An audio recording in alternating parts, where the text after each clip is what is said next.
the one that is so intimately connected to you and your existence. How could you betray this being? How could you betray God? The Prophet ﷺ described it when he was asked about what's the worst evil. And he said that you make alongside, a nid, a rival alongside Allah, وَهُوَ خَلَقَكَ. وَهُوَ خَلَقَكَ. Yeah. He created you. Yeah. Like this idea of you betrayed your creator. Assalamu alaikum and welcome back to Dogma Disrupted. Today we're going to be talking about why shirk is the greatest sin. And to help us with this conversation, we have our esteemed guest, Dr. Zohair Abdul Rahman, who's originally from Toronto but currently based in Australia. And the second guest we've had in a row that has firm footing both in the medical sciences and in the Islamic sciences. Welcome to the program, Dr. Zohair. Jazakumullah khairan, Imam Tom. Pleasure to be here. Now let's cut right into it. You make, and we'll link to the paper below. It's a very, very important paper, and I think one of the important and maybe unconventional assertions that you make in the paper is that being a good person is the most important thing.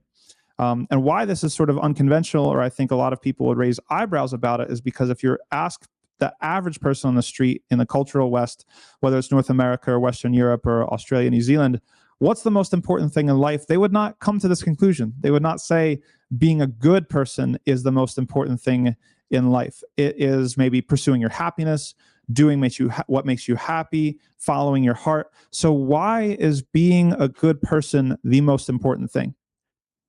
So I think that it's very important for us when we are asked this question about what's the most important thing. I mean, that's a value question. Ultimately, the answer to this question will rest on a person's answer to another question, which is, what is the purpose of your existence? What is the purpose of life? Whatever answer that a person gives to this question, it will then determine what it means to live a good life and what the point of life is to begin with. And so when a person answers about pursuing happiness, or even you could say, some people would say, oh yeah, it's just about being a good person, even though they have no religious commitments.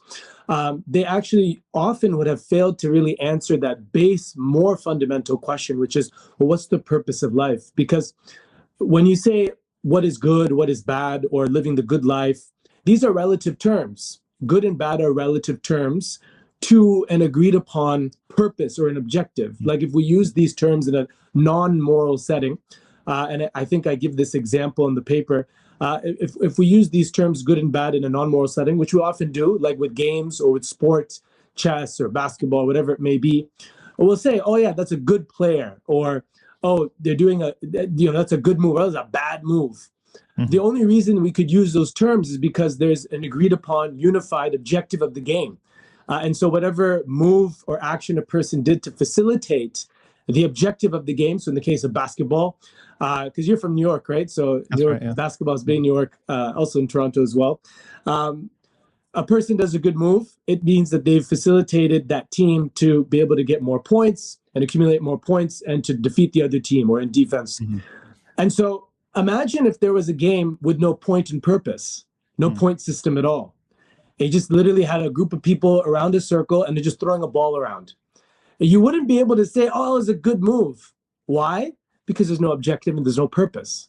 And so these terms are a person's only qualified to be able to use these terms about what is good and what is bad if they've answered that question and have a coherent understanding of what is the purpose in life. And so people are almost putting the cart before the horse. Or we can say that maybe they have latent, implicit understandings of what goodness is or what the purpose of life is, that they're not necessarily even aware of, let alone disclosing, but yet it's sort of their answer, whatever their answer is going to necessarily rest upon those beliefs. 100%. Most people will go through life with, as you said, implicit understandings of what is their purpose. Even if they don't articulate a purpose in their mind, they might not even admit that there is a purpose. But the way in which we can derive or do a bit of istinbat from their actions, that's the way we derive it. You look at their actions, and the actions will tell you what they implicitly will believe, or what even a person, and this could apply to Muslims as well, by the way, what a person actually truly internalized as their purpose in this world, it can be derived from their actions, because a person doesn't act unless they believe that that action there's value in that action and it's going to bring them towards some better end. And so if you look at the sum total of a person's actions, because a person's day is made up of a series of actions, and a person's month is made up of a series of days, and a person's year is made up of a series of months, and a person's life is made up of a series of years. So fundamentally, their life goes down to their actions. And if you look at what are they aiming at with those actions from day to day, from month to month, then that will indicate to you what is their real or internalized purpose of life, purpose of existence, even if they articulate something different, or if they say that there's no purpose at all. Right. And that's fascinating because, so what we're saying, or one of the consequences of what we're saying, is that it's not so important as to how you identify yourself or you identify your sort of purpose, rather that everybody's purpose is identifiable, right? Through things that are beyond your mere words and claims, right? Talk is cheap, like we say here, right? So, you can say and have all the trappings of a religious belief, and you can look the part, yet the priorities that you have internally are going to manifest themselves with the decisions that you make, sort of especially when maybe two competing imperatives sort of run into each other. So maybe it would be useful, let's play out, because there's a lot of people, it's a mantra, I think, in our era to sort of downplay the significance of beliefs, and to say that it doesn't really matter what you believe in as long as you're sort of a good person. But we're saying something very, very different. We're saying that the things that you actually believe matter everything, right? And have far-reaching consequences for your understandings of a good person, for your understandings of what good is at all, for the purpose that you have in life. So let's tease out some consequences, maybe with some examples. Like, what can we think of as various, like very, very divergent aims, or two very divergent understandings of what good is, and how that's going to sort of close down or open up different possibilities for action and lifestyle and things like that? You touch on a really good point here. When you talk about this idea that people often think beliefs are amoral, not immoral, amoral, meaning it doesn't have any moral content, especially in the West, because we're brought up and taught freedom of expression, freedom of belief. And you can believe whatever you want to believe. I can believe whatever I want to believe, and there's no consequence. And it doesn't really make much of a difference. And this kind of dismissal of religious commitments or belief systems or any kind of metaphysical commitments, and this kind of idea that they're all the same, this tasawi, like, oh, everything's all equal and they're all equally valid, and these sorts of things. And part of that comes with, and I was actually just checking out your podcast, Dogma, with Dr. Nazir. I think that was the last one. And he mentioned this point as well, which is that sometimes when we as Muslims also reduce our belief system to conclusions at the end of the syllogistic argument, then it almost lends itself to this notion that, oh, beliefs are amoral. It's like basically a math question on an exam sheet. You wouldn't say that a person who did very poorly in math and got a D or E and doesn't know, that the earth, I was going to say is round, but I don't want to cause any any issues there. But anyways, like the earth is round, or that it revolves around the sun, or that the moon revolves around the earth, and these sorts of questions, and they just get it wrong.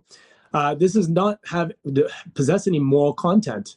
And so a lot of people equate religious belief with these sorts of, facts or empirical observations, you can say.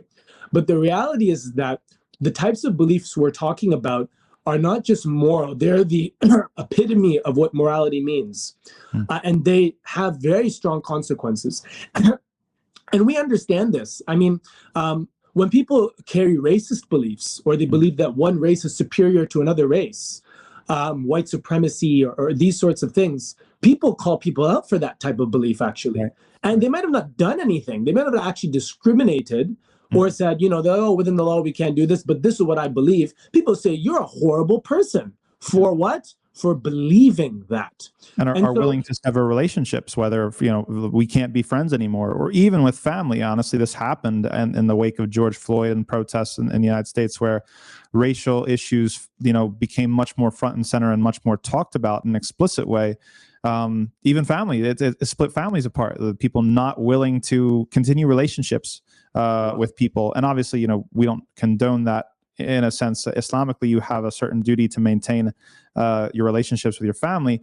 But just to go to show that people do care about this but they care about it selectively, right? When it comes to something that's understood or culturally appropriate, then beliefs are, okay, we're going to give them full status as mattering a lot.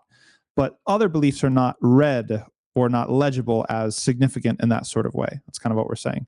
There's an excellent point you bring up, and it leads me to that other aspect here. So what you're describing, in the Islamic moral system, you can say, there's kind of layers, and they're based upon huquq, right? That's what, when we talk about good and bad, and we talk about the rights of others and the responsibilities of others, it's this term, Arabic term, huquq, and it's a similar term of haqq. Haqq is truth, of course. And haqq is a beautiful Arabic term because haqq is something that can apply to, quote unquote, for lack of a better term, intellectual truth, but it can also refer to moral truth as well. And that's when we say the haqq of this person, alayk, upon you. Right. Or خَلَقَ السَّمَاوَاتِ وَالْأَرْضَ بِالْحَقِّ. Allah created the heavens and the earth bil-haqq. It's often translated as in truth, but really in English, that doesn't make much sense per se to say you've created something in truth. And if you look into the Kutub tafsir, all of them says this is lil ghaya, for a purpose. That's what the term haqq here is. So it's so beautiful because the term haqq actually refers to intellectual truth, like haqq and batil, that Allah subhanahu wa ta'ala is a reality, the ultimate reality. Haqq is also this idea of teleology, which is like purpose. So you have ontology, teleology, but then you also have this idea of morality as well, that the haqq between us and I have to fulfill your haqq. And so the term haqq is very interesting in the Islamic tradition because it encompasses all of this. And this is the point. It's not selective, as you said. In the West, when we talk about good and bad, it's purely in regards to the huquq al-ibad, this sphere of huquq al-ibad. But it's not complete because we also have huquq to the unseen, to the ghaib, and to the things that we don't necessarily empirically witness, but no doubt exist, and their existence is even more important for our, you can say, for our essence and for our, for our ruh, than these kind of material things. This is just the body, but the actual things that fill our consciousness, our spirit, with, if you don't like the term spirit, if you don't believe in these sorts of things, then surely everyone experiences their consciousness at every moment of their life, that subjectivity. What's more important to that, as we know, is meaning in this world. And that's not something that can be seen. That's something that is of the unseen. And those commitments are even more important in terms of our beliefs about that. And so we understand readily, as you said, huquq al-ibad, how beliefs actually can be moral. They can have moral content. You mentioned about, when it comes to the race issues. Before that, we don't have to look very far. The whole issue in World War II with Nazi Germany, that was a belief system. Right. And a person might think, oh, well, these belief systems, it's just a belief. No, your beliefs have an impact on your actions. That belief system, look at what it led to in terms of consequence, the destruction that it led to. Now, we will say the same thing when it comes to beliefs about the metaphysical world, or beliefs about the ghaib, then they also carry consequences on a spiritual level. And as we're going to come to as well, I'm sure, there are other consequences beyond this, because your beliefs in metaphysical commitments, which, by the way, you can also reduce, things like, National Socialism and Nazism and all these sorts of things. You can reduce those as well to certain metaphysical assumptions about the world as well. But generally speaking, those actually are the most fundamental, and they will ultimately determine a person's spiritual well-being, but also as well how we relate to others in society as well. So it is of the utmost and most important the beliefs that surround our relationship with the ghaib, and particularly, of course, our relationship with God and the divine. And that is the source of our meaning and purpose in this life. And this is extremely significant because it hits back and it undermines a different sort of account for, let's again go to the Nazi example or the racist example, right? In a purely materialistic account, which is common these days, they would say that, well, it wasn't necessarily these beliefs, but these were legitimating discourses, or these were excuses for what was really just about resources and a power grab, and et cetera, et cetera. But this thing that we're saying is much more, I think, intuitive, and also much more historical and borne out by common sense, as we're showing, I think, with the more contemporary examples with racism, that no, your beliefs do have moral content.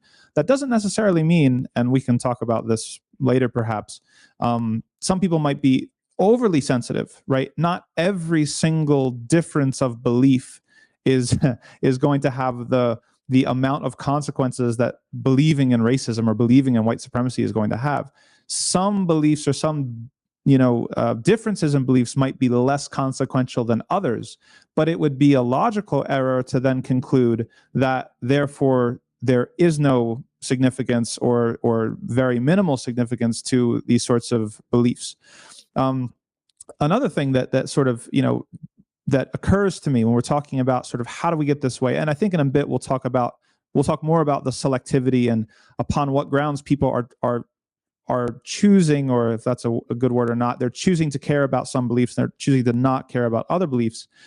It always reminds me, of course, of my favorite sort of thing to rail against, which is secularism, because secularism has brought us, I think, to a point where, as you said, the huquq al-ibad, the rights that exist among the material creation, seem much more primary to us and much more visceral at this stage in history than a potential sort of transgression against something that is unseen, something that's metaphysical, whether it's an entire metaphysical order, whether it's a deity, a creator, or something like that. So we also can't, I think, especially for the listener, can't lose track of how these sensibilities have shifted over time. There is a historical dimension to this entire thing. Just because the fact that you think that racism is the worst evil right now, or patriarchy is the worst evil, or any sort of political oppression or occupation is the worst thing right now, your sense of what's the most evil thing is not just inherently self-evident. We can extend it back into history throughout all time. Your sense of what has the most significance is rather, contextualized historically and has a historical dimension to it. I think maybe I'm getting ahead of ourselves here, but I think it'll set us up for some really important discussion later on. No, I think so. And I think the point that you're getting here about the selectivity and why certain people find, at least from an emotional point of view, that they feel that sense of moral outrage, that emotion of a moral outrage, a lot more with certain things, certain beliefs, certain actions, more than others. And I think one of the things that you mentioned as well about the idea that just because something maybe has more consequence doesn't necessarily mean that it's a more of an issue than something else.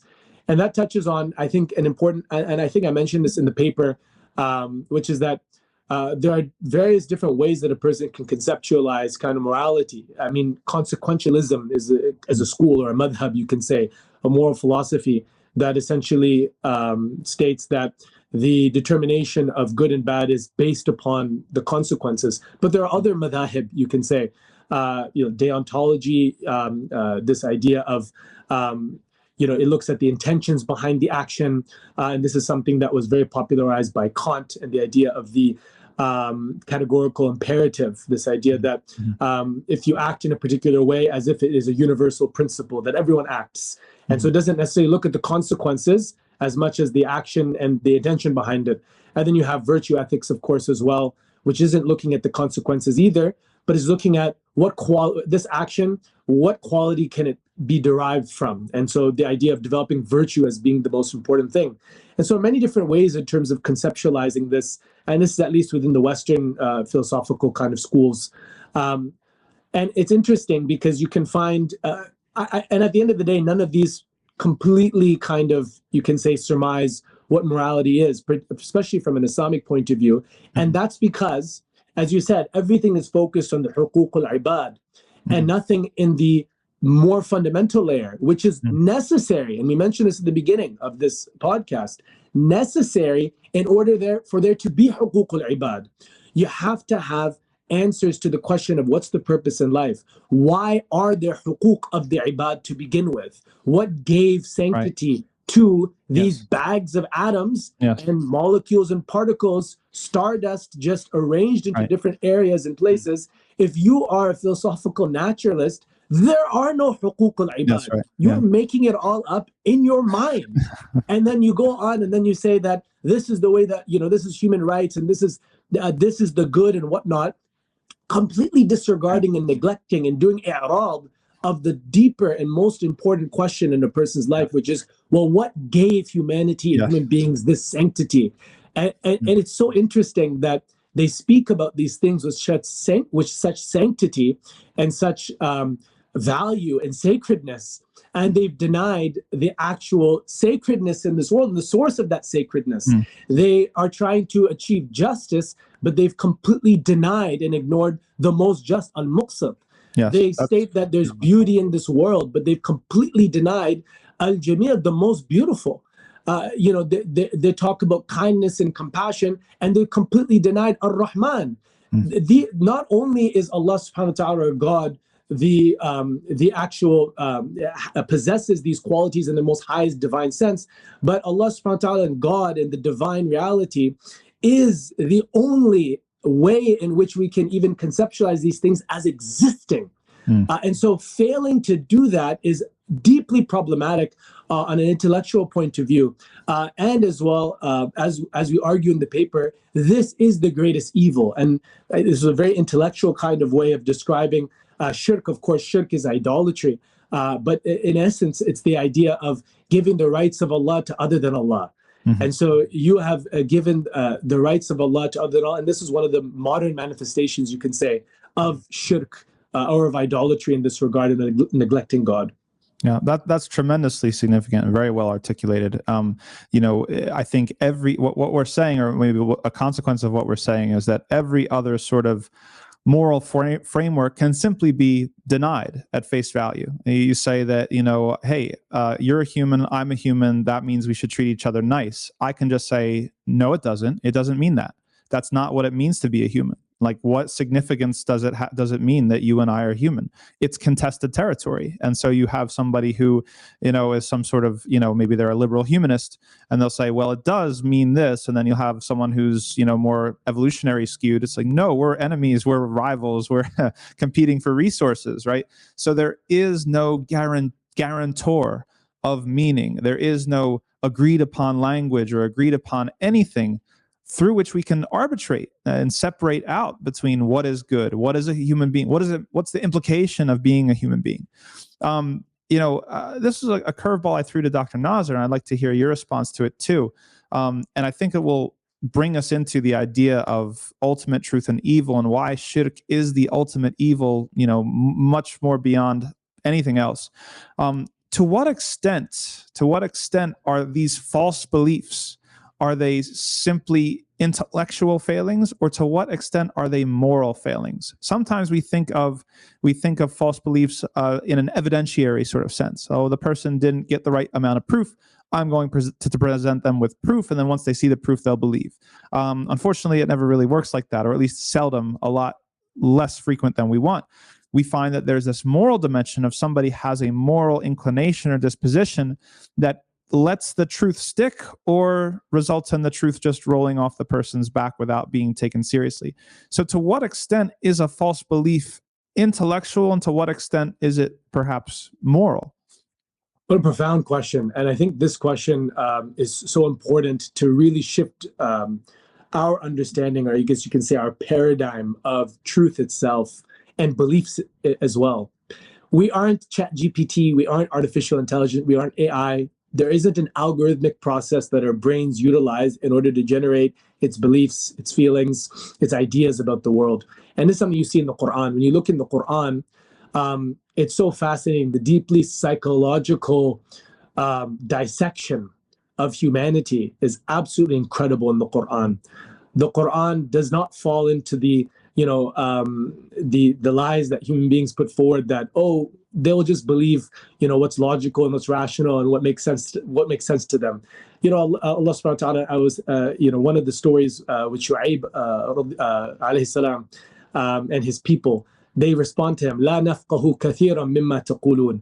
We don't understand most of what you're saying. This idea that, oh yeah, it doesn't just make sense to us. But the reality is that morality plays a very strong component in terms of what we believe, particularly about the unseen, particularly about God. Actually, morality probably plays a larger role than any, intelligence quotient or cognitive, capacity or anything like that. And it has to be the case because when you think about our theology, salvation is more so linked to beliefs and in imaniyat. And of course, we understand that iman in Islam is not just purely a theoretical belief. There's an active component to it, and there's an emotional content to it as well.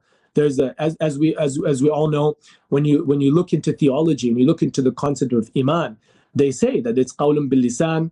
It's also the amal fil qalb as well. It's the action in the heart, and amal bil jawarih, and it's the actions of the limbs. It's all of these together. That's what makes up iman in Islam.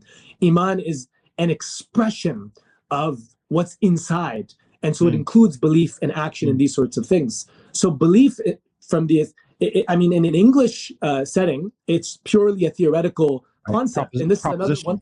It's propositional. Belief in English is very propositional. Exactly, it's propositional. But in Arabic, or I guess you could say theologically, in the Islamic worldview, it's not just propositional; it's also performative as well. It's also participatory as well. These things are all part of iman, and this is so interesting because that's the idea that it's not just some theoretical component. It's something that consists of the entire expression of the entire man. Now, when it comes particularly to propositional belief, even if we were to just dissect that out, then even that is affected by our morality, and our morality will determine the things that we believe in. We recognize this, within the academic enterprise is the concept of bias. And we go on and on about this. There's introduced bias into this study, particularly in science. Introduce bias into the study. You need to make sure it's double-blinded, that the participants don't know, placebo effect, all these sort of different things. This idea of bias, and people talk about this as well in history. We can't trust first-hand accounts as much. The victors will just kind of be biased and whatnot, and they try to paint that brush across all of humanity, of course.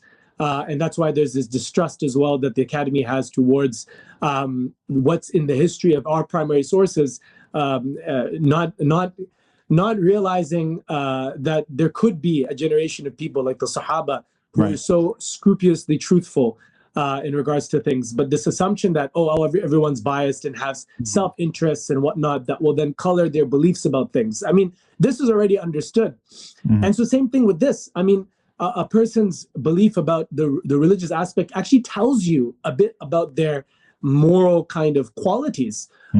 Arrogance and narcissism and people who are completely infested with self-interests, they aren't going to believe in a belief system that's going to demand, to be selfless, that's going to demand to be humble, that's going to demand that they aren't the center of the universe, that God is. And so morality will affect definitely a person's, coming to faith, and will also affect what they see to be, the purpose of life and the meaning of existence. And it's very telling that in a society where spiritual work is very rare, this idea that a person is engaged in some sort of worship of anything, and the worship of the self, and the exaggerated importance that's given to the nafs or to the self in this world, that of course the main, you can say, worldview or religion that people follow, there's a term that's used, morally therapeutic deism, or MTD. Morally therapeutic deism is very interesting because it serves nothing but the nafs. That's the point of it. It's self-serving. So morally therapeutic deism is this idea that, look, there's a God, there's a higher power out there that most people you'll see on the street, probably 80 to 90%, will believe in something of that sort. Now, you say, but there's no interaction between this higher power and me. There's no concept of prophecy. There's no concept of risala. There's no concept of him sending guidance. So you keep that metaphysical commitment, but you don't need to follow anything because he hasn't sent anything. And it's morally therapeutic in the sense that because we realize that human beings, one of the greatest needs that they have psychologically is this need for there to be meaning in this world, and for there to be a purpose to their life. One of the symptoms of one of the criteria for major depressive disorder is literally nihilism, which I find interesting. If you look at the DSM and you look at the 9 character criterion that are there, you need to have 2 at least. So one of them is anhedonia, depressed mood, one of these. Anhedonia is basically loss of pleasure in any activity and pleasure activities. And then one of the others, like loss of appetite and sleep and whatnot. Nihilism is one of them, which I find very fascinating because, of course, nihilism is an intellectual necessity and consequence of atheism and of a disbelief in a purpose and meaning of life. There's a very good book by Viktor Frankl called Man's Search for Meaning, where he describes and he writes about his reflections in one of the Holocaust camps. He was a German Jewish psychiatrist, actually. And so Viktor Frankl wrote this book, and essentially he came up with this concept of logos therapy or meaning therapy. And he said that the people who were able to survive mentally in those camps were the people who had meaning in life, essentially, who had a very strong sense of meaning.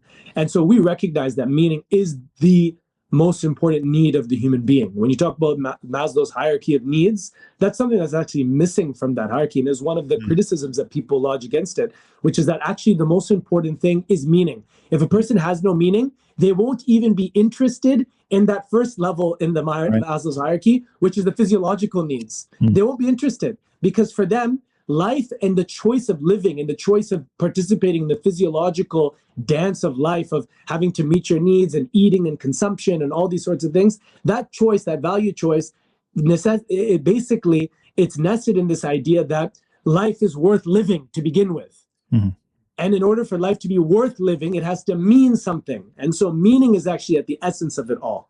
And so the idea is that morally therapeutic deism allows a person to invent this kind of meaning about things, pretty much invent their own idol, and about some general aspects of certain goods and bads, so they feel good. It's morally therapeutic, is the point. The idea that morality becomes therapy for them. It's not about what's objectively good and bad for the sake of it and selflessly kind of humbling ourselves to try and uphold these ideals. It's this idea that these things can be therapeutic to that hole inside your heart, that nihilism that's felt because we've completely disregarded religion and religious beliefs. And so this is something that is obviously coming from qualities of this self-interest, arrogance, narcissism, and these sorts of things. So that's a lot to chew on. So, I mean, I think one thing is we see is that the morally therapeutic deism is very functionalistic, right? So, you're almost trying to extract from some sort of system of belief, some sort of palpable goods, but those goods are limited to the material world, making me feel happy, making me feel sort of well-adjusted and, like moving me forward. And they're not focused on comportment or conformity or sort of submission. And I always find it so significant that, the name that Allah subhanahu wa ta'ala gave to his way is Islam, is submission or surrender, however we're going to translate it. And literally everything else that you analyze, and we'll probably get to this with specifically with Shirk, is the opposite of that. It's the reassertion of the self. It's the reassertion of the ego. It's the reassumption of control. It's hijacking. Sort of, you can have your propositional beliefs. You can have your rituals. You can have your sort of things that you do and your taboos and this and that and the third. But at the bottom of it, it's a reassertion of human control over sort of the religious process versus sort of a true submission to something that is objectively outside of ourselves for our own sort of edification. Okay, wow. Well, so I think that one of the big things, I'll just try to close a chapter in the minds of the viewer. One of the main things I think up until this point in our conversation is the ineluctable, right, inseparable nature of beliefs and meaning and sort of values. Everything is stuck together and you can't separate it, right? To be an atheist is not simply an intellectual position. It's not simply a proposition. It is a moral commitment. And in fact, it is an immoral commitment. It is a commitment to violate and deny morality as a whole, that there is no real morality without faith, without religion, without God, without a creator. And any sort of claimant maybe to morality without this is really just a pretender to the throne. Maybe a few nice things here and there, but on very, very weak foundation. Trying to focus in and pivot to shirk. Okay. One second before we get there, I just want to mention one thing that could be in the mind of a viewer, and that's that what we've said. Okay, we understand that, but that person, my neighbor or my friend or my colleague, they just seem so nice. I can't buy that. Their disbelief in Islam or the fact that they don't believe in Islam, or they've been trying to present it to them, is coming because they're arrogant narcissism. In fact, they're so humble, the way that they deal with me, the way they deal with other people and whatnot. I think it's important, a few things to mention to that. Number one is that when people say this, nobody knows really anybody in terms of what's actually hidden in their closet. What are the things that are inside of their hearts? People often will say that, don't judge me. You don't know what's inside me. That works both ways. Right. When we shouldn't judge people as being, the angels and this, that coming from the heavens, that they're so incredible. You don't know what's inside people's hearts. That's number one. That's profound. That's very profound. So people are using that selectively. We began the discussion talking about selectivity, and you just hit on something I'd never even connected before, that people, when they feel judged, they want to say, don't judge me, you don't know what's on my inside. And yet when people are confronted with the fact of having to submit to Allah's guidance, now all of a sudden we claim to know what's in the insides of others. We succumb to the Facebook effect, where we see what that person puts forth in polite society, usually in contexts out of war, out of famine. Everybody's got full bellies and jobs and everyone's pretty much okay. And we say, oh, this person's so humble, how could this person possibly? And we assume we're passing judgment, we're being judgmental, though in a quote unquote positive sense of this person. Very profound. Exactly. And so, and just gone to the point before I go to my second point with this, but how many of the serial killers that you interview their neighbors, and what did the neighbors say about the serial killer? He was such a nice guy. So unassuming, so nice. I couldn't believe he did something like this. There was a very interesting, and this is the idea, oftentimes we also don't know a person's real moral worth until they're driven into a situation where they face resistance, and then you see who they really are. There was this really interesting social experiment that was done many years ago. I can't find that clip anymore, but basically it was this pop psychologist that basically said, I'm going to convince a random person off the street, a totally normal person, to commit murder in just 3 hours. And he did it with 4 people. And basically he created this whole scenario and these sorts of things and manipulated all this stuff. But these are just 4 normal people. Essentially, he made it seem like he was going for a job interview, and this, that, and the other thing happened. Out of those 4 people, and basically there was a scenario, they were at top of a 13-story building, and they said, look, if you don't push this old man off the building, then this is going to happen, da, da, da. 3 out of the 4 people pushed this innocent old man off a 13-story building. Now, obviously, he didn't die. There was a string attached to him and whatnot. And they were just totally shocked as to what they were capable of. Within 3 hours, they were 3 hours away from that. And I hope to think that a Muslim that's gone through, the tradition and submitted would in that situation not. Because that's the true goodness that's in the heart. Just this kind of, like you said, the polite society and civil society, because obviously things are comfortable. It's very easy to just continue on with this. And it's not necessarily an indication of any goodness, but it's an indication of the person's wanting to maintain the status quo. So that's number one. The second point from this is that it's important to understand when we talk about these things in an ideal sense, that, atheism or not belief in God or rejection of Islam or not means X, Y, Z. It means it's an immoral choice. It's this.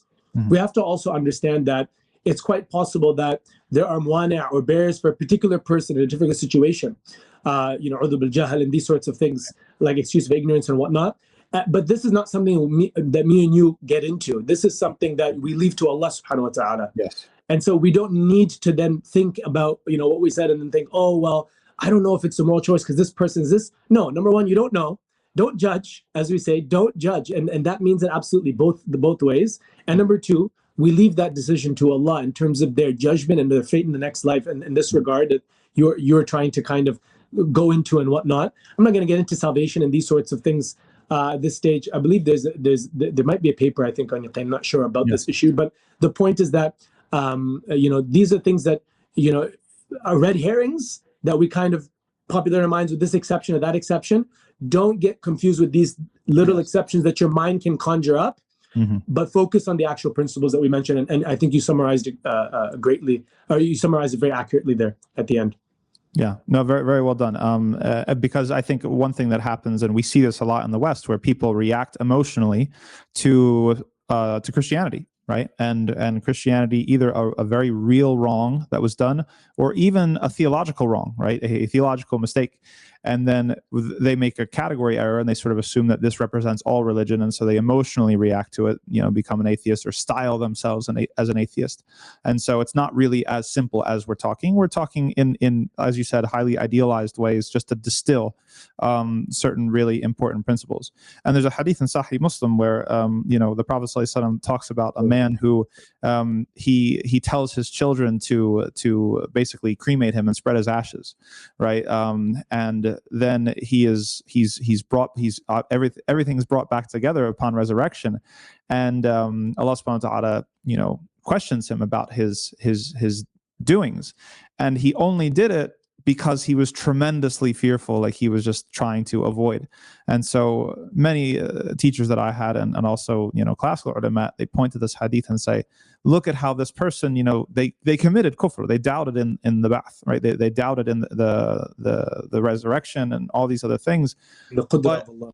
Exactly, yeah, the ability of Allah to bring them back together, but they were forgiven, right? And the end of the hadith is that they're forgiven because of the spirit that animated, the intention that animated that thing. It was actually in a sort of confused way, right? Their fear of Allah subhanahu wa ta'ala and their ignorance that was kind of being mixed and muddled together, that Allah subhanahu wa ta'ala knew best. So that's a very important corrective, and thank you for bringing that in. Okay, well, let's get to shirk then. So what makes shirk then, in the backdrop of all that we're discussing here? How can we claim that shirk is the greatest evil? So I think the short answer to that is, when you conceptualize what is the purpose of life and what is the reality of existence, then the thing that is most contrary to that necessarily is, of course, the ultimate evil. So within the paradigm of Islam, no doubt, and that's the point, this question is nested within the theology of Islam, within the worldview of Islam. When someone asks this question, why is shirk the greatest evil? It's nested within all the other commitments of Islam, and it makes sense within that paradigm of Islam. If you try to answer this question, as a secularist or without that commitment, then you're not going to be able to do that, because, as we said, these are relative terms, and so it has to be based on something in terms of what you see as the overall objective and purpose of existence. Which is so number one, because if you don't have an Islamic paradigm, you might be exposed if you come to a conclusion that's opposite. You could be a claimant to a Muslim identity, and you might reject the idea that shirk is the greatest sin because you might actually harbor within you another paradigm, whether it's secular humanism, whether it's whatever it is. But I think we'll probably get there. Exactly. No, that's a very good point, right? In Islam, we have that concept of implicit beliefs. We have a concept of shirk al-khafi or shirk al-asghar. We have a concept of, as well, nifaq, that is asghar. We have a concept of the minor hypocrisy as well, right? And this idea that you can say you believe something, but internally what's really clear with your actions, with your emotional reactions, is that actually you're quite attached to something else rather than Allah subhanahu wa ta'ala. But yeah, so to answer that question about why shirk the greatest evil, simply, of course, our purpose in life is وَمَا خَلَقْتُ الْجِنَّ وَالْإِنسَ إِلَّا لِيَعْبُدُونَ, that we haven't created sentient beings that have consciousness, beings that have some level of a will. We haven't created this category of creation except for one purpose, and that is to engage in ibadah to Allah alone, to God alone, to the one divine reality. That is the purpose of existence, and that is the purpose of our life, is to draw closer to God through this act of ibadah that is only possible with the sentience that human beings possess. And if that's the purpose in life, then when we talk about good and bad and the degrees of good and bad and the spectrum of good and bad, then the greatest of good are that which most greatly facilitates this purpose in life, and the greatest of evil are those that create the greatest barrier or contradiction to this purpose in life. It's literally running the other way. And if you're meant to worship Allah alone, and that's the idea and the testification of faith is La ilaha illallah, there's nothing ilaha wala la ma'budan bihaqqin, illallah, that a person doesn't, there's nothing worthy of worship except Allah. And that's the idea. And if you violate that, if you violate that in its most raw sense, then that's obviously the ultimate evil. And that's what shirk is. Shirk, what is shirk? Shirk is, of course, in English, idolatry. From a technical sense, it's giving the rights of Allah to other than Allah, or setting up a nid, or setting up a rival alongside Allah. And that what it means to set up a rival alongside Allah is that beliefs about that are meant to be for Allah, you're transferring it to another being or entity, and actions that are only actions of the heart and actions of the limbs that are meant to only be due to Allah, you're also giving that to other than Allah. This is, in essence, what shirk is, and this is violating, of course, our purpose in life. Okay, so I'm going to put you on the spot here, and I'm going to ask you some provocative questions, okay? And I only want a yes or no answer, and then you'll get to say why, okay? Hold on, let's go. Okay. Is shirk worse than white supremacy? Yes. Is shirk worse than patriarchy and misogyny? Yes. Is shirk worse than economic inequality? Yes. Why? Those are very easy. So I was just waiting to think, was this a gotcha moment or something like this? I was like, no, those are very easy, easy questions, because of course, if it's the ultimate evil, it's worse than everything. So all those things that you mentioned, the patriarchy, quote unquote patriarchy, the racism and white supremacy, and economic disparity, and those things, I mean, especially things like racism, and especially things like economic disparity. These are serious issues, and no one is doubting there's a problem. And obviously, as well, people kind of oppressing women and harassment towards women. This is also a serious issue as well. So this all has to do with huquq al-ibad, right? And within your society, these can be the most important things possibly to you within your society, within this realm of huquq al-ibad per se, from your own kind of subjectivities, from your own context. This could be something that's very, very palpable to you. And we're not disregarding that or saying that, oh, it's not important, or this is all, no, we're not saying that at all. But rather what we're saying is that realize this, how strong you feel about that. That is an indication, actually, a proof as well, honestly, for the existence of God and the Creator. Because you feel so strongly about that. Do you really believe then in that moral ethic? You believe in that moral quality? Well, then you have to believe in the one who possesses those qualities, that makes those qualities real. That's the point there. So the thing that the hatred for injustice and that love for justice, you got to believe in justice then, that it exists. And the only way justice exists is with al-muqsit, the most just. And many people, they make this mistake. I was actually interested. I was a Muslim that I got into this kind of semi-debate with back in uni days. He had taken some psychology courses and whatnot. And, this is one of the things, people in psychology undergraduate programs, they think they know everything about the world. And they just take a course in this, that, and they're like, oh yeah, I understand how everything works. And so this person had clearly just taken something about evolutionary psychology, which, by the way, is a very disputed field, even within academia. People call it pseudoscience. It's not falsifiable.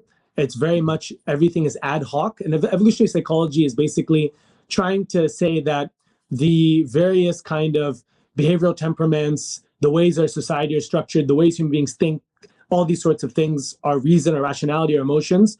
It's just attempting to say, basically, this is all part of evolution as well. And the only reason they came about is because they all evolved within us, and they confer some sort of advantage of survival or advantage to be able to pass our genes on to the next generation. So it basically looks at features that we have, and then it ad hoc back projects and says, oh, this exists because of evolution, because it confers a survival advantage. And so they will reduce everything like marriage and love and all these things to, oh yeah, that's just, evolution. And so people will try to say, oh, morality is just evolution, is evolved so that society, we can just kind of get along with each other, and that's better for society and whatnot. But you have to realize, if you say that, then you've effectively denied that morality exists. Yes. Just a brief aside, or not even an aside.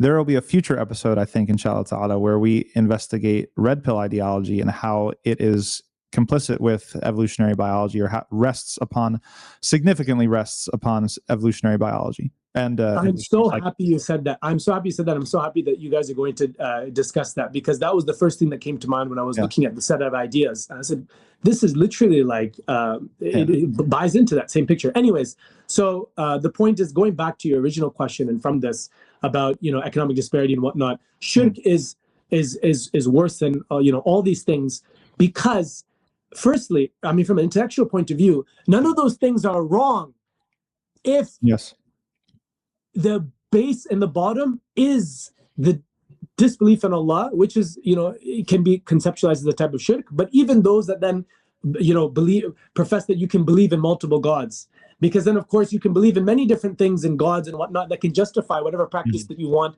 to engage in. And so morality becomes meaningless with shirk.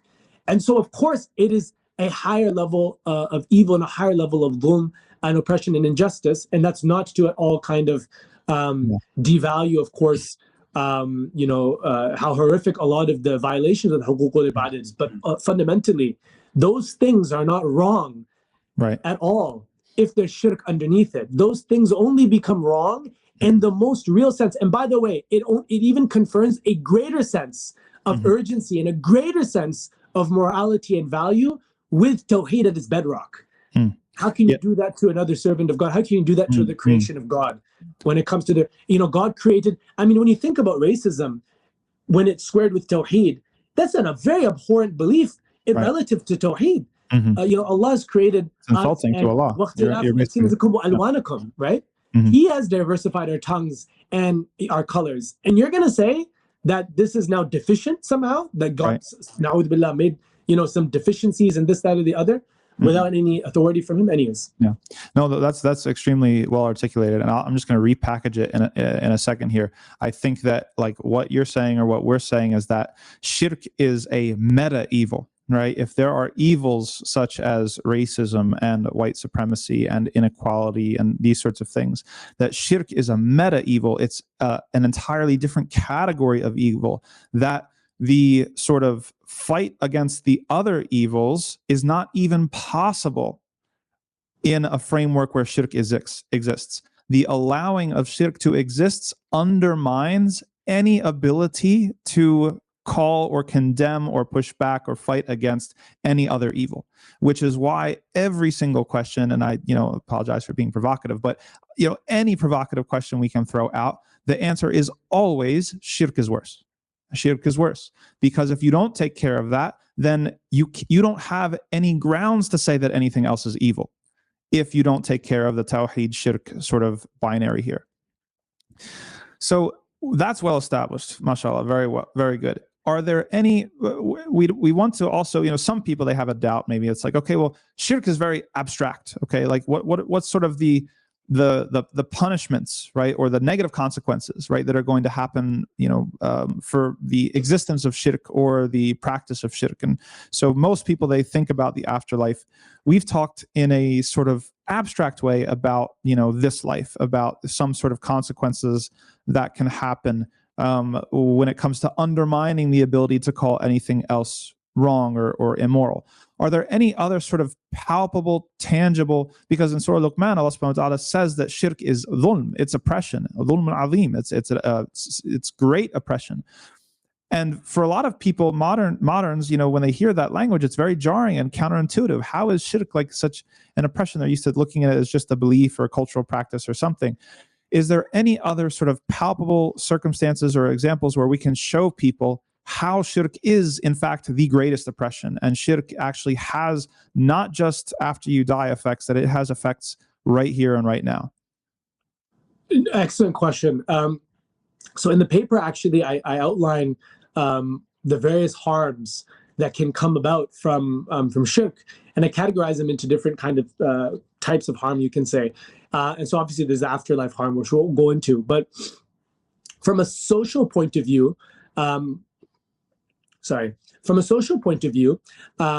you find that actually you can see historically, and even arguably up to this day as well, that you can see that idolatrous societies and idolatrous nations and idolatrous cultures, the rituals that emanated from it, the social injustice that was embedded into its structure was only driven and fueled because of the idolatry. And the Quran references this about how shaitan made beautiful for these societies, قَتْلَ أَوْلَادُهُمْ, killing their children. And it's referencing the idea of child sacrifices and these sorts of things that only became justified with idolatry. And in some ways, that's worse than someone just this kind of secular humanism thing, because when it comes to idolatry, you're completely making irrational gods and rivaling up with the creator, these sorts of things, and you're putting and justifying whatever you want to do by saying, oh, this is from this god. There's no scripture,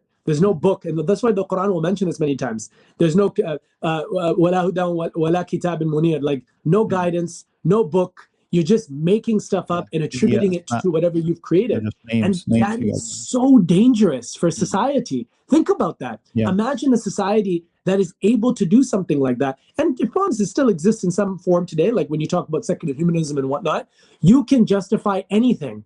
Even with secular humanism, how many millions of people lost their lives and were killed because of quote unquote foreign policies that were then twisted in a certain way. There's no God, there's no scripture, we need to make sure that from a fiqh point of view, is this valid, or we need to look at the masalih mafazil, look to the usul. No, you can make up and invent whatever you want. I look look no further than Hiroshima and Nagasaki in World War II, right? The absolutely unspeakable sort of war crime, national interest. That's basically just, everything's national interest and case closed. Exactly, and the idol of the state, essentially. And I saw a few of your episodes on blogging theology on the Impossible State, the incredible book by Wal Halaq.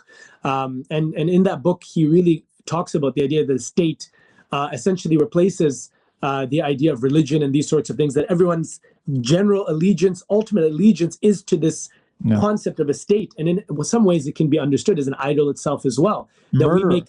He says murder of God by the state. That's halak's phrase. Exactly.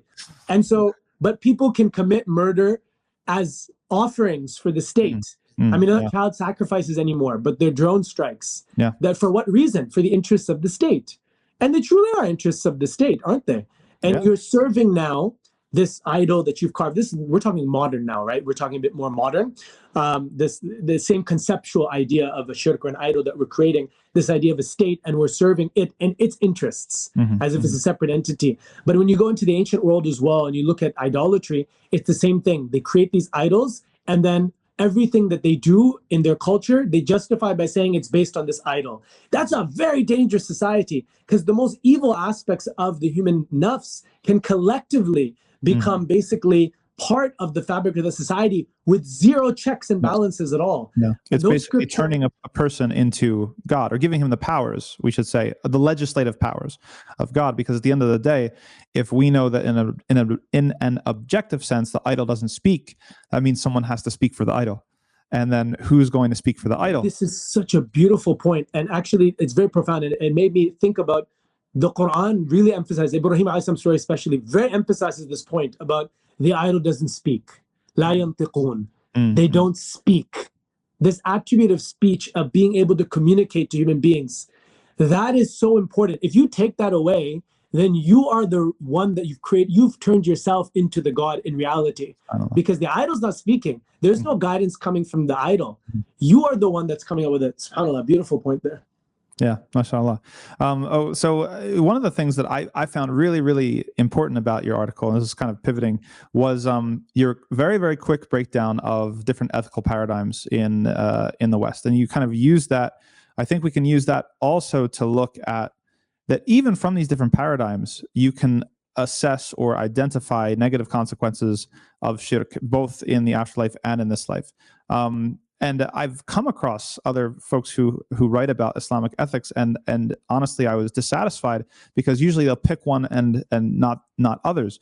And I really appreciated how sensitive you were to sort of the almost could we say interdisciplinary sort of method of Islamic ethics. That is, there's consequentialism is in there a little bit, and deontology is in there a little bit, and virtue ethics is in there a little bit. Yet it's neither it's none of either of them purely.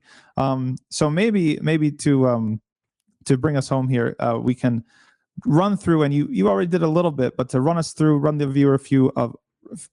viewer through a quick breakdown of these three sort of paradigms, and how, when we're looking at the consequences of shirk, sort of what would those paradigms be able to reveal about the consequences of shirk to us?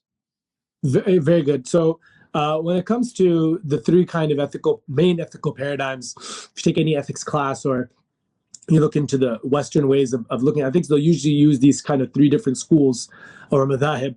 And so deontology, consequentialism, virtue ethics are kind of the three main ones. So when it comes to deontology, as I was mentioning, it refers to basically less on the consequences. Like consequentialism is looking at the consequences of the action that tells you whether it's good or bad. If it leads to harm, then it's bad. If it leads to benefit, then it's good, or like maslaha nafsada.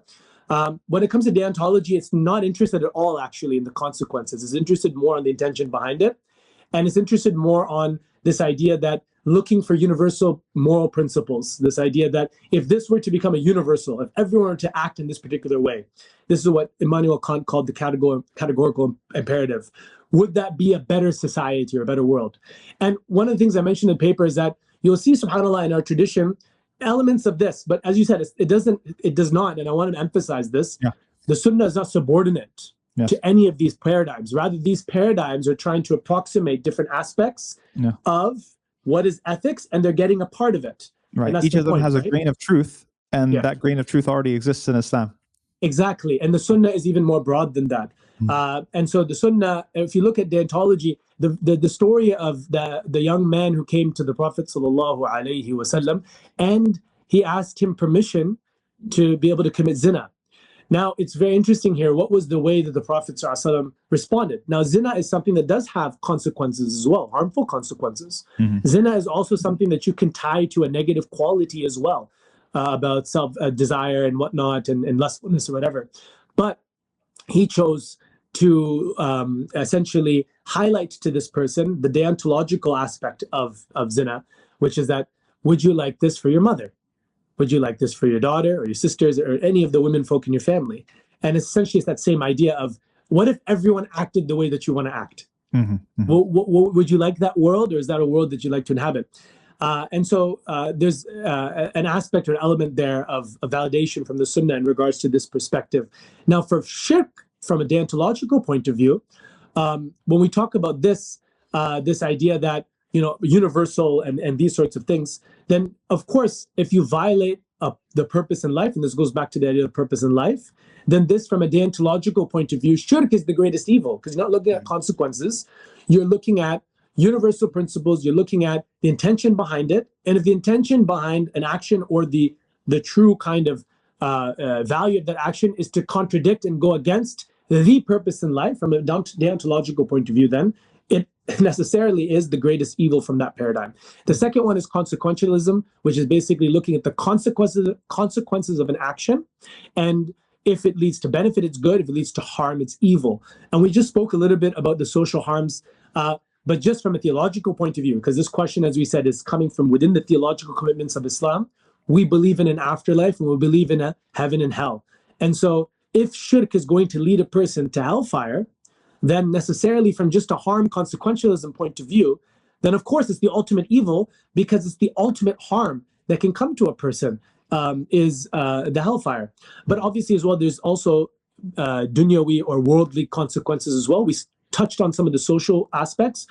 There's also psychological harm we kind of spoke about, which is the idea of destroying meaning in this world. And so therefore then a person is going to essentially live in this world without meaning in their life, without coherent meaning. And that's going to be ultimately the most harmful to them as individuals, actually, to their soul, actually, is the lack of meaning and purpose.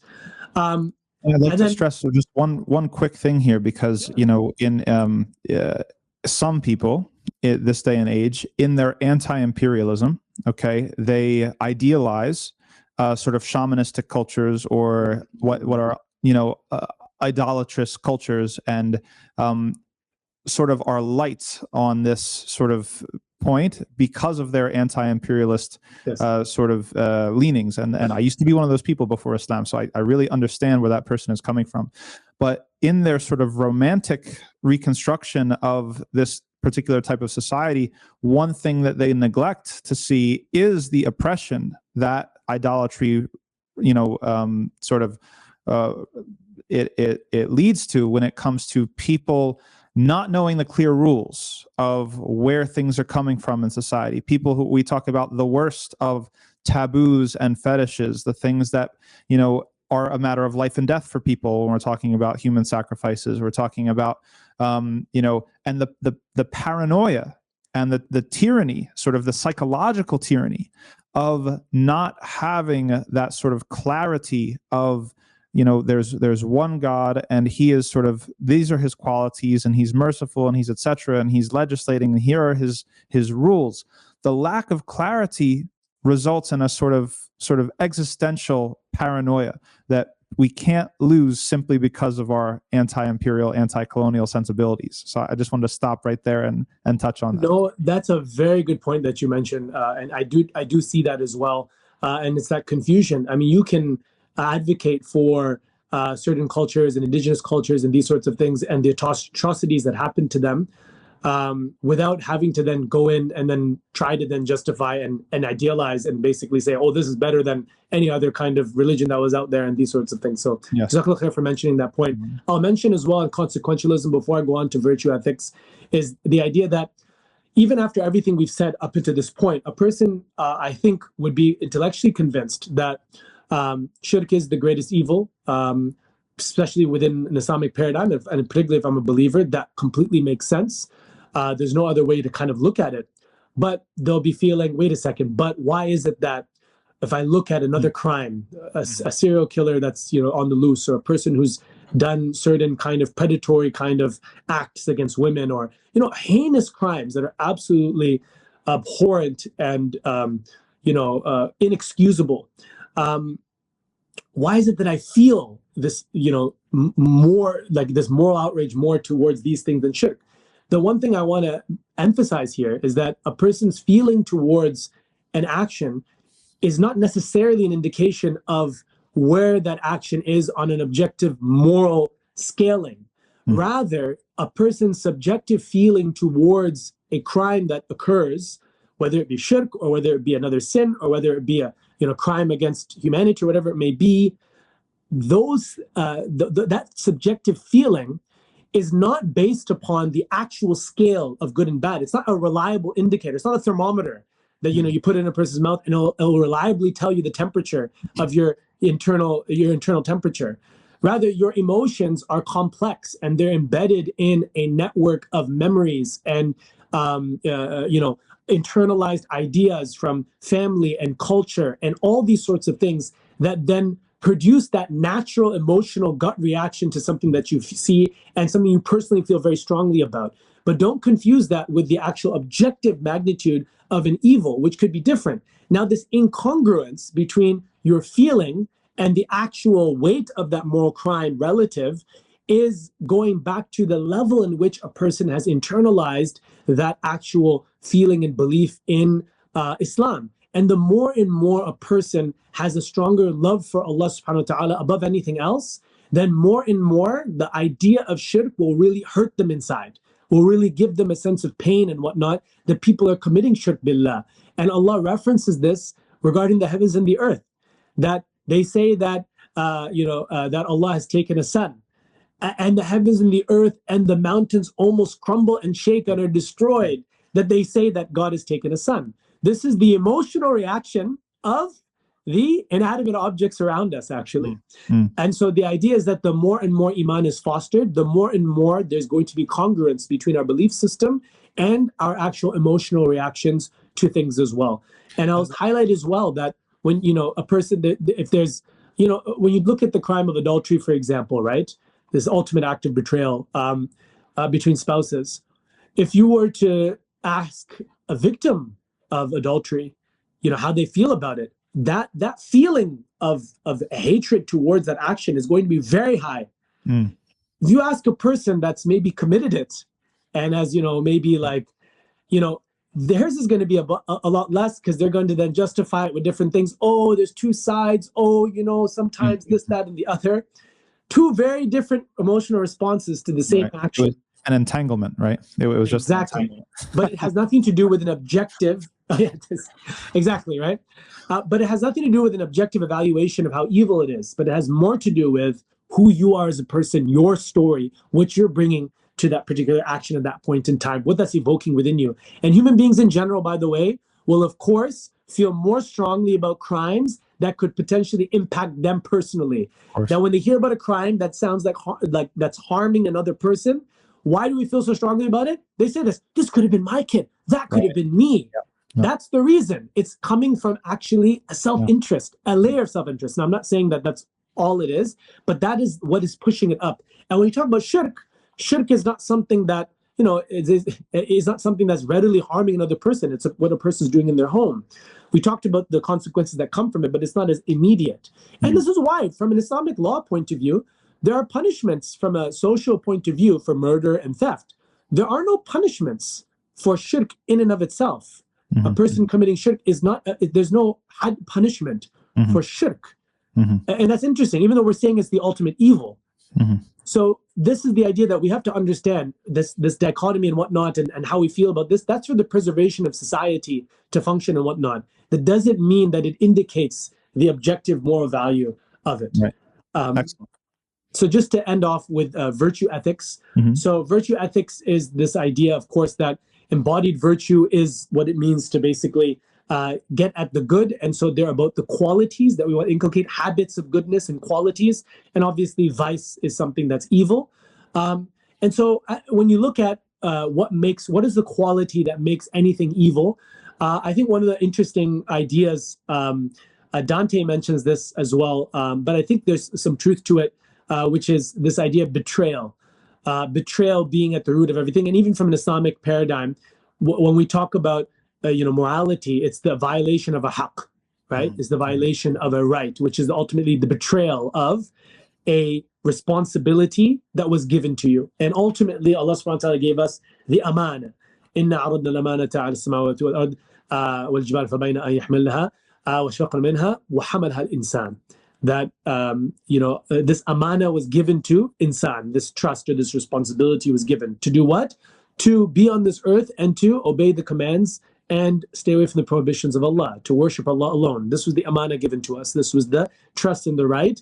And betraying that is something that I think from a virtue ethics point of view encapsulates the idea of the problem of shirk. And Allah subhanahu wa ta'ala says in the Quran, ما غرك بربك الكريم الذي خلقك فسواك فعدلك. What has diverted you, what has deluded you away from Allah, the most generous, the one who's created you, right? This idea of betrayal, that you've betrayed the one who's created you, the one who's fashioned you, the one who's put you together the way that he wished to put you together, the one that is so intimately connected to you and your existence. How could you betray this being? How could you betray God? And it's the way the Prophet ﷺ described it when he was asked about what's the worst evil. And he said that you make alongside and did arrival alongside Allah. وَهُوَ خَلَقَكَ. Yeah. He created you. Yeah. Like this idea of you betrayed your creator.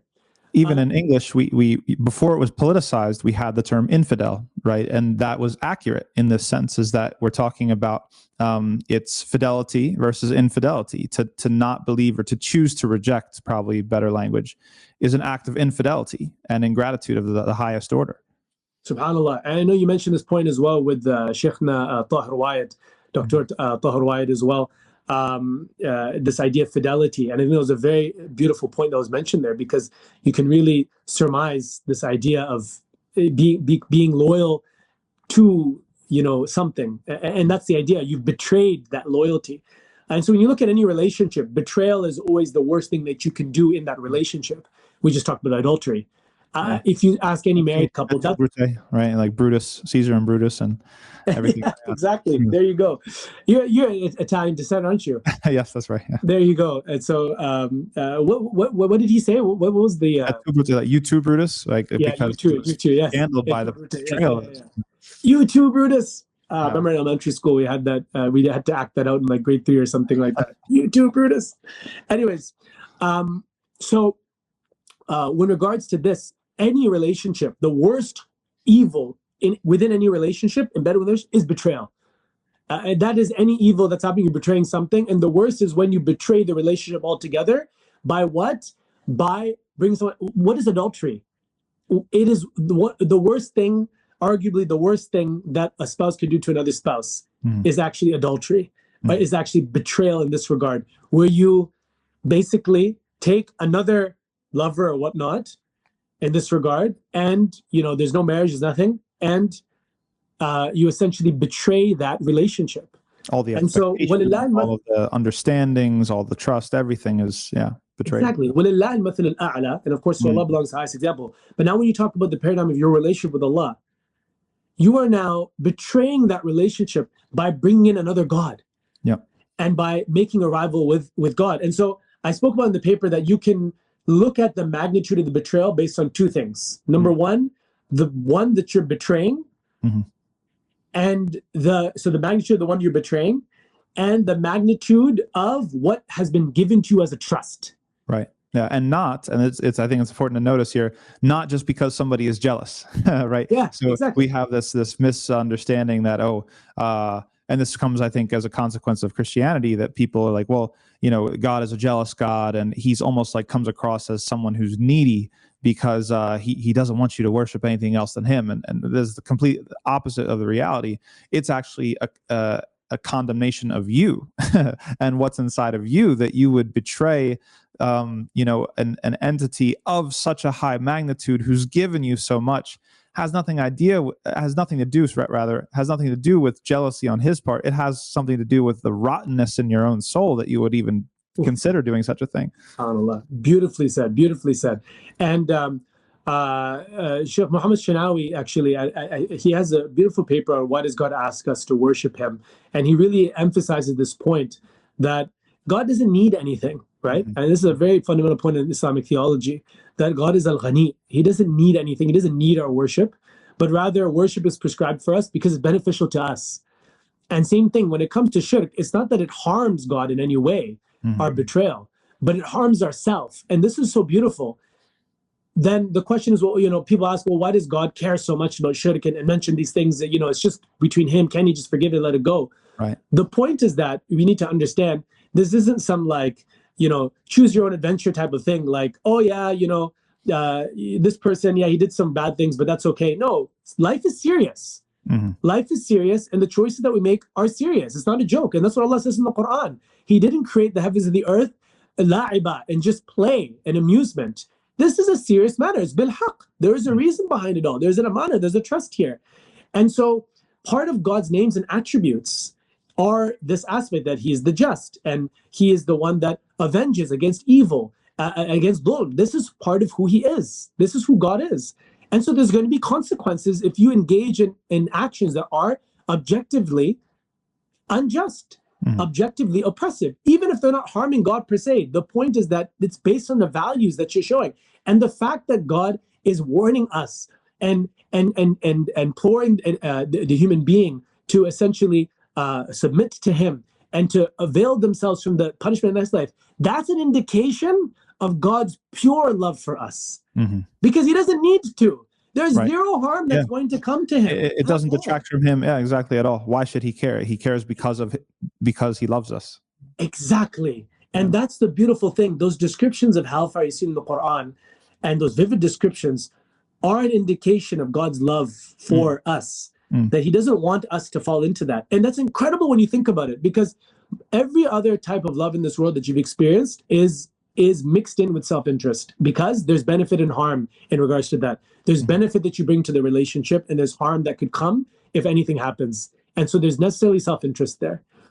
Imagine a being that has a greater level of love than your own mother, and there's zero consequence to him, benefit or harm. That level of love. In any case, so magnitude. So going back to the point, when we talk about betrayal, magnitude of the one that you're betraying and magnitude of the trust that was the actual thing that was given to you. So when it comes to, and that's why, by the way, when you look at the worst form of zina, it is with your neighbor.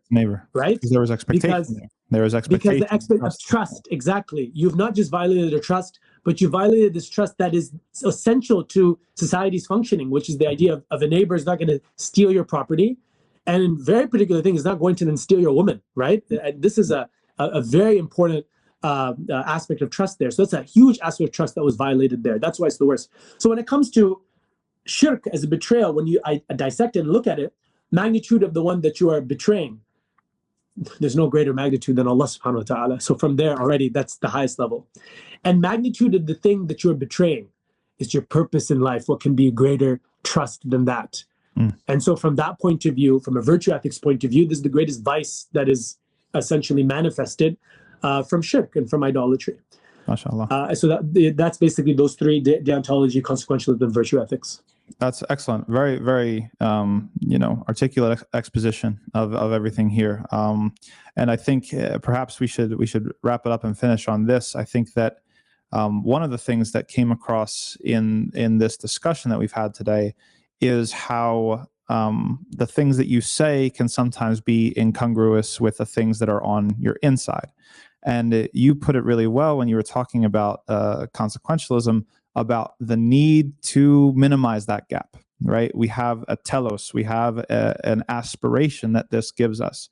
And it is an aspiration in Islam of conformity, but it's not merely the conformity of the limbs, which many of us have down, alhamdulillah. It's an inward conformity. It's a comportment, right, of our moral compass with the moral compass that Allah subhanahu wa ta'ala is commanding us, and, out of his own love for us, out of his goodwill and beneficence towards us.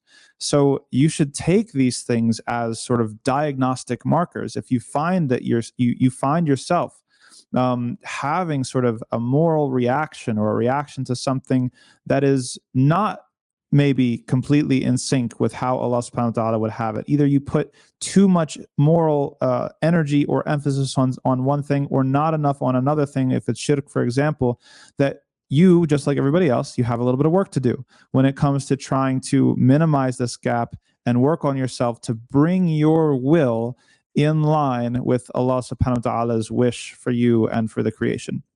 You think that's a fair thing to end on, Dr. Zohair? I think that's definitely a fair thing to end on. And I'll just say as a caveat as well, that sometimes we can't control our feelings. Traumatic things have happened to us. So of course our feelings are going to be maybe a little bit, discongruent. It may not necessarily be realistic to make everything exactly the same in terms of our gut feelings. However, the point that you mentioned there is that work. The more and more we do that, the more and more we really feel this idea of recognizing, kind of having that basira, to recognize the evil of shirk and idolatry, despite our kind of backgrounds and our contexts. So jazakumullah khairan. It was honestly a pleasure. I really enjoyed this conversation and really being able to kind of get these ideas forward. And jazakumullah khairan, honestly, for Dogma Disrupted. Incredible name, by the way. I don't know who came up with the name, but that's a banger of a name, mashallah, tabarakallah. Sorry? I can't remember who came up with it, but we have a team of people helping, so may Allah reward all of them. I mean, you're not going to take credit. You're humble, mashallah, but incredible work and service that you're doing for the ummah. Many people have come to me actually and said, "Oh, have you seen this new series, Dogma Disrupted?" And they're really benefiting and enjoying the way in which you dissect these ideas in ways that everyone can really understand and see them for what they are. So jazakumullah khairan, barakallahu feek, Imam Tom. Well, may Allah accept it from us, and thank you for being a part of it. And we look forward to having you back, Dr. Zohair, as a continuous part of it, inshallah ta'ala. جزاكم خيرا. آمين وإياك. سبحانك اللهم وبحمدك أشهد أن لا إله إلا أنت أستغفرك وأتوب إليك. السلام عليكم ورحمة الله.